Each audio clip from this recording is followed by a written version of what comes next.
Alexandre, como se dá o processo criativo, né, do teu trabalho, um percurso do teu trabalho? Então, normalmente o processo criativo de um livro ou da criação de uma narrativa, pelo menos no meu caso, não tem uma fórmula concreta, definida. Eu costumo dizer que ficar atento ao ruído é um dos caminhos, né?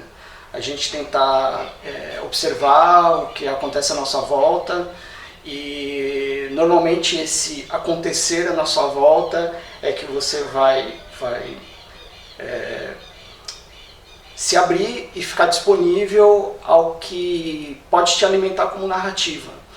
Eu tive histórias que foram criadas num instante, a partir de observação de uma cena corriqueira, de um dia a dia, e teve coisas que me impactaram de uma forma, que foram inícios de história e que num momento posterior, que em determinado momento foi para a gaveta, para ela ser desenvolvida no momento posterior, né?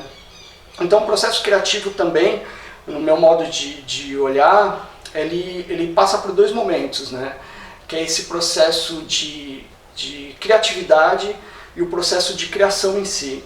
E para mim esse processo de criatividade é quando você tem esse gatilho, né?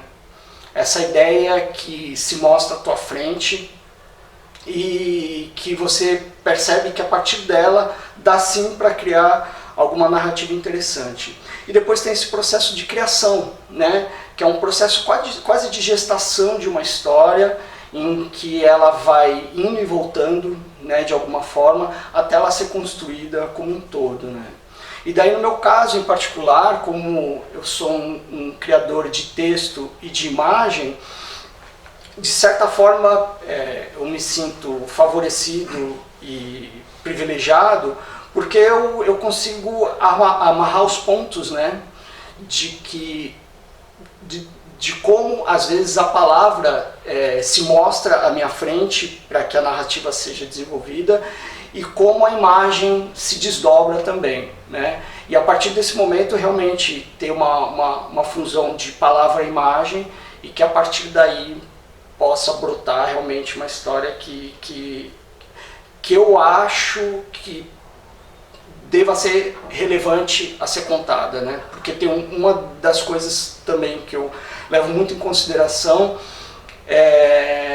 se vale a pena contar uma história, né? O quão relevante ela vai ser, né? Então eu costumo também descartar muitas coisas, né? Que num primeiro momento para mim pode parecer interessante, mas às vezes eu me dou conta que não é o momento de contar aquela história, ou do jeito que ela tá se mostrando para mim, ela não deva ser contada.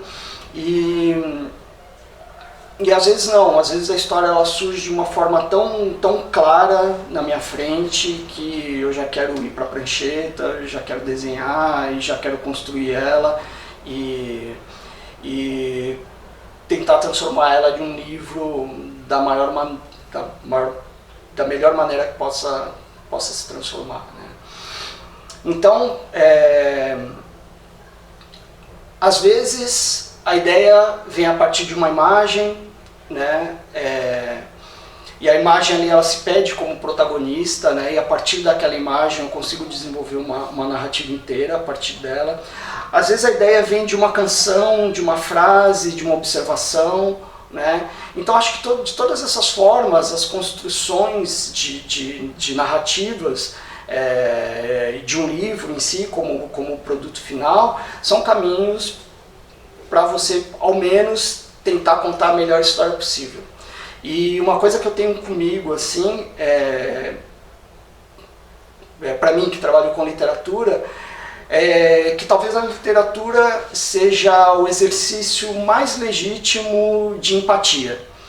Porque eu acredito que a literatura, dentro da literatura, a partir da literatura você consegue realmente se despir de quem você é, se colocar no lugar do outro e olhar o mundo através do olhar do outro, né? Então eu acho que é uma forma respeitosa de observar, de ter um prisma novo para a vida a partir da observação do lugar do outro.